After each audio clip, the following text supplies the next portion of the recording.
You can be seated if you want to tonight. It's really quiet in this place. Y'all are quiet. Thank you, Bradley. So tonight, I'm not going to piggyback off of what I talked about Sunday, but it actually, if you go back and look at the verses that I use, it's a little bit further down in the chapter of Matthew. Of course, Sunday morning I talked about Jesus feeding the 5,000, and how we need to have a hunger for Him to come do great things, because of course, if there is a need that is great, our God is greater. But you've got to be hungry for Him to come and fill that need.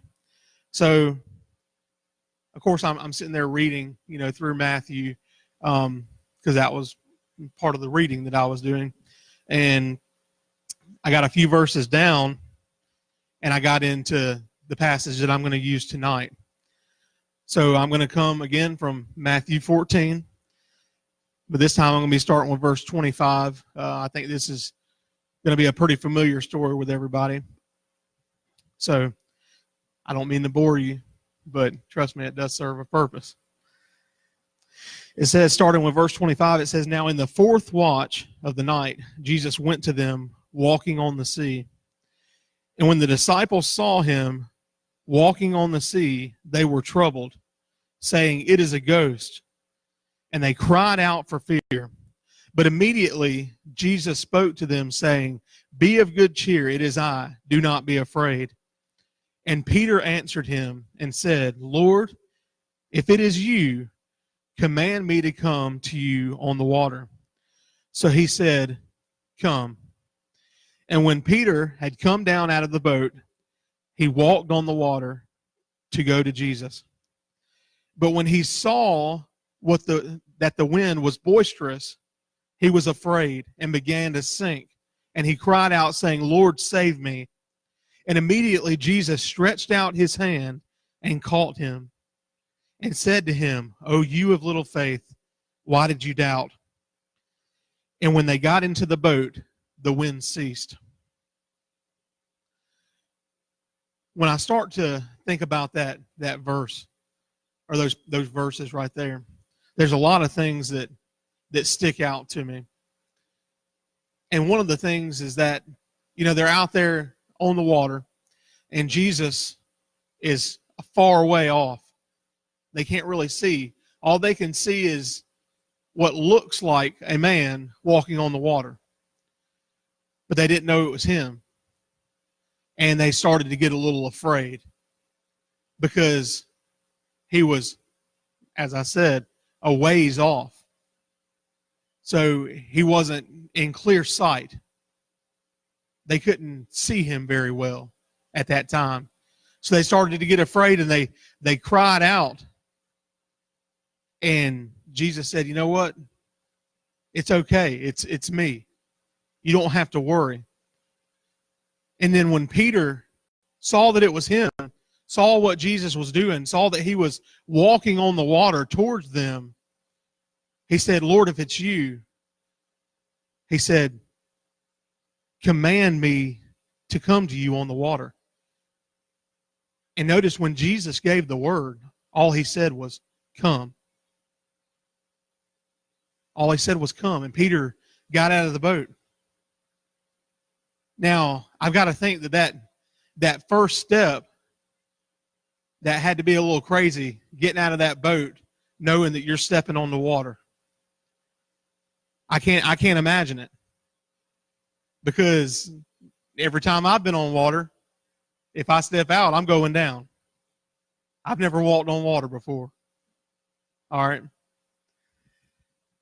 But Peter got out of the boat. One of the great things about this story is that, I know that Jesus says, Peter, "Oh, you of little faith." But Peter was courageous.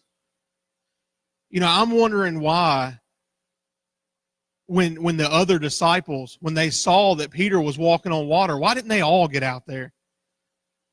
I mean, if I saw that, one of my peers was out there walking on water with Jesus, I'd have wanted to get out of the boat too. But Peter was the only one that got out of the boat. And that amazes me. But Peter got out on the water and starts walking on the water, just like Jesus.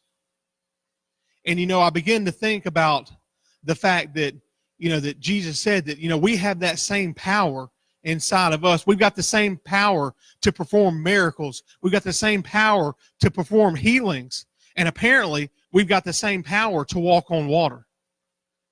And he's out there walking on the water with Jesus. But notice when everything starts happening around him, the wind starts to pick up, the waves start to pick up. That's when Peter took his eyes off of Jesus. He took his eyes off of him. And as soon as he took his eyes off of Jesus, he began to sink. And it wasn't until then that he began to sink. Peter was too worried about the circumstances going on around him, the condition of things going on around him, and he lost his vision. And what I want to talk to us about tonight is our vision. I want to talk to us about is Jesus in your sights? Because if Jesus is in your sights, then he can do greater things with you and through you than you ever thought, imaginable or, possible. And it's obvious in this story because Peter is walking on water. And I just can't help but think about the fact that, we've got all these different things around us. The enemy's job is to get our eyes off of Jesus with all these other things that are going on around us, all these distractions. And the enemy's good at it, real good at getting our eyes off of Jesus. Because he knows if he can get our eyes off of Jesus, then that's when we're going to begin to sink. If we've got our attention focused somewhere else instead of where it should be, that's when things are going to start to crumble in our life. Things are going to start to fall apart. But notice that when Peter started to sink, he